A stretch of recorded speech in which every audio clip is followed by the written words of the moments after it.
Where were you? I've been outside. I walked around the park twice. You went for a walk? Don't lie, Dad. No, I'm not lying. I took a walk into the park and it felt great.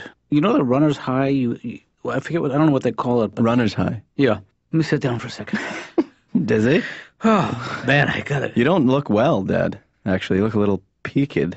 What you're seeing as peaked is it's a healthy glow. I walked over 2.5 miles, Ben, at a brisk pace. I'm going to try to do this every day. It's amazing how when you get old, that walking becomes a hobby. It's pathetic, huh? You know, like you actually can take the stuff that used to be just necessities, like chewing and swallowing. Hobbies. All hobbies. You know, while I was out walking, I passed by the municipal gardens. You know the little gardens on Jones Street? It was actually exciting to see what people are doing there. I mean, those little gardens. Yeah. I mean, I've seen people garden there, and I'm not quite sure it's exciting, but I've seen it. Well, the idea of making something from nothing is what's exciting about it. Dad, you've seen those gardens 100 times. Why now? 6 weeks ago even, it was just dirt. And now it's still dirt, but there's things peeking their heads out. One walk. You know what, Ben? I think I'm going to try that. I think I'm going to do it. I'm going to try and rent my own plot. You're going to get one of those plots and gardening. Ben, you think I'm joking about this, but I'm actually going to do this. Having some rhythm in your life and having some sense of continuity is an important thing. So you think it'll be a healthy hobby for you now? I'm not just talking about what it means to me. It's for you I'm doing this, because these things are going to grow, and hopefully someday you'll take an interest in them. Like, what do you plan on planting? You like veal?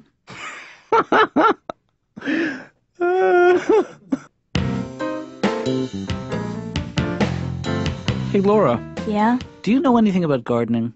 Not really. I'll tell you why I'm asking, because you know the city gardens where you can rent space? Yeah? I was actually thinking about getting a little plot and Really? Oh, yeah. I actually am going to go do it, Laura. I really am. I'm looking forward to it. Dr. Katz, I just can't imagine you, like, digging in the dirt on your hands and knees. No shirt? Does that help? No, I really... Tank top? No. Pasties? Ew. Hi, my name is Mitch Hedberg. I'm coming in to see the doctor at 11 o'clock appointment. I'm sorry, what? I mumble a lot. Did you hear anything I just said?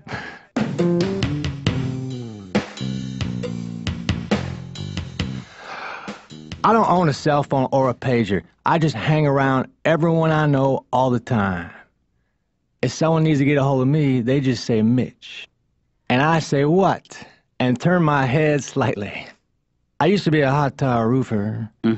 Yeah, I remember that day. I bought a donut, and they gave me a receipt for the donut. Right. I don't need a receipt for a donut, man. I give you the money, you give me the donut. End of transaction. We don't need to bring ink and paper into this. I just cannot imagine a scenario where I would have to prove that I bought a donut. Some skeptical friend, don't even act like I didn't get that donut, man. I got the documentation right here.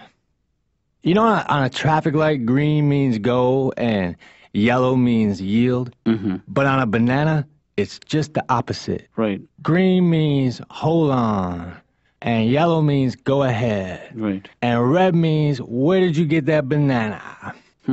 I opened up a yogurt, and underneath the lid, it said, please try again. Because they were having a contest I was unaware of. But I thought I might have opened the yogurt wrong. Or maybe Yoplait was trying to inspire me. Come on, Mitch, don't give up. Please try again. A message of inspiration from your friends at Yoplait. Fruit on the bottom, hope on top. I eat a lot of sandwiches, and sometimes I don't want a sandwich, and that's when I realize everything's a sandwich. Like I ordered a salad, and they brought me a plate with lettuce, cheese, bacon bits, and croutons. It's a sandwich, some assembly required. You know when you go to a restaurant on the weekends, it gets busy, so they gotta start a waiting list? They start calling out names. They say like, Dufresne, party of two. Table ready for Dufresne, party of two. Right. And if no one answers, they'll say the name again. Dufresne, party of two. But then if no one answers, they'll just go right on to the next name. Bush, party of three. Yeah, but what happened to the Dufresnes? No one seems to care. Who can eat at a time like this? People are missing. You people are selfish.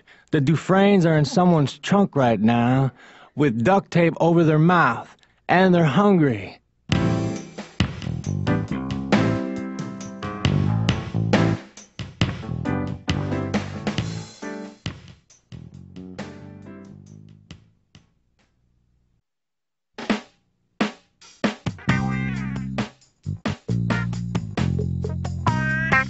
Hey, Ben, guess what? I'll give you a hint. Okay. I'm on the waiting list. You're on the waiting list. For the gardens, Ben. You're on the waiting list. Yeah. Congratulations. How long did they say you might have to wait? Well, it could be anywhere from 6 weeks to 3 years. Well, I'm very happy, actually, that you're on, because I have some good news, too. No, what's that? Well, I bought you a whole bunch of gardening equipment over at the garden supply shop. Oh, great. Great. What'd you get? Well, I just got you, sort of the standard stuff. I got you a garden bag. Mm-hmm. I got you some small garden shovels of different sizes. Mm-hmm. I got you one of those, it's like a fork, a huge fork. Oh, I know what you mean. It's like, That tears up the dirt. the dirt. Yeah. You didn't get me any dirt, did you? I got you fertilizer. Mm-hmm. And I'll tell you, fertilizer stinks. Doesn't it say that right on the bag? I was wondering if you do get a garden plot, whether I can be the guy who flies by and sprays it with insecticide. You could be if you had a plane. It would be very hard. Well, you rent And a one. pilot's license and some insecticide. Well, that's easy enough. Well, I'll make some calls.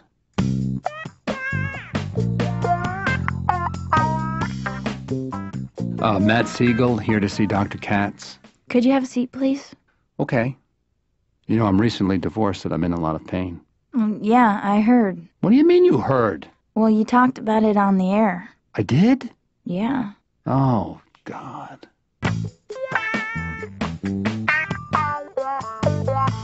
But have you been in therapy before? There was a time in my life when I was self-medicating, Doctor. Right. Does that count? No.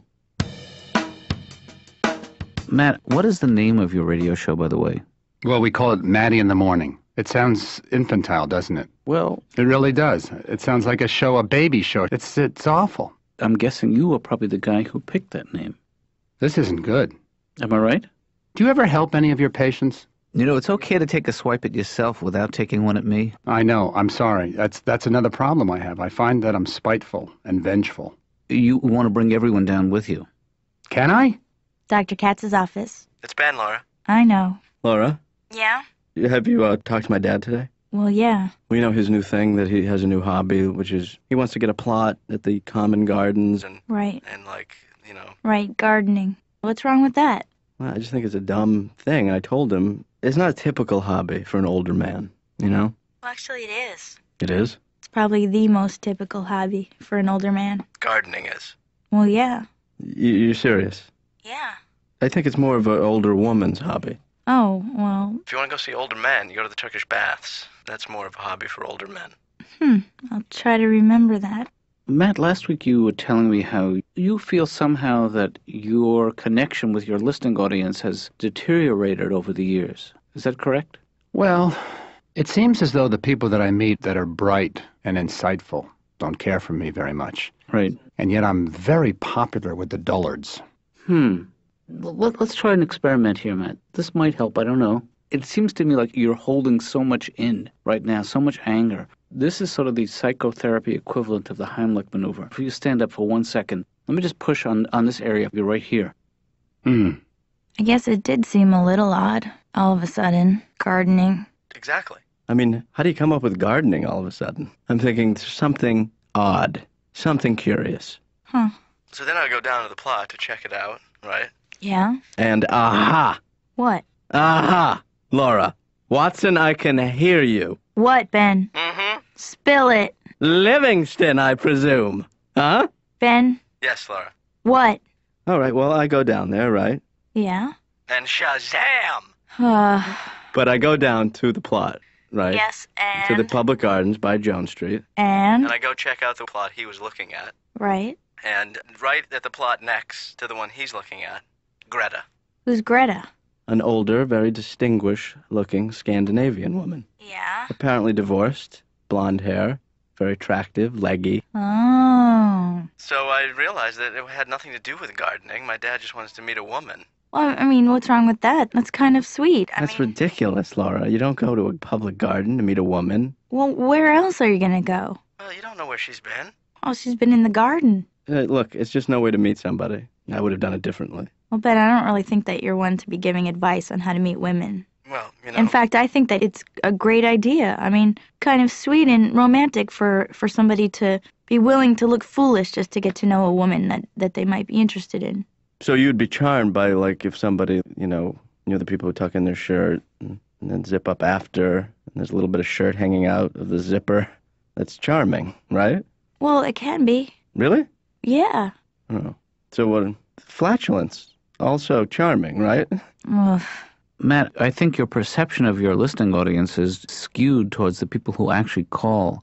So you're telling me that the people who don't even have the strength or the wherewithal to dial the phone are the actual core audience? I think somebody who calls in to talk to a radio personality is somebody who is very needy and somebody who wants to be the show. They don't want to hear the show. Why are you fixated on who calls radio stations? I come here in personal pain. I mean, are you fascinated with my profession, Doctor? Not fascinated. It's an interesting choice you've made. It's a lonely life, you know.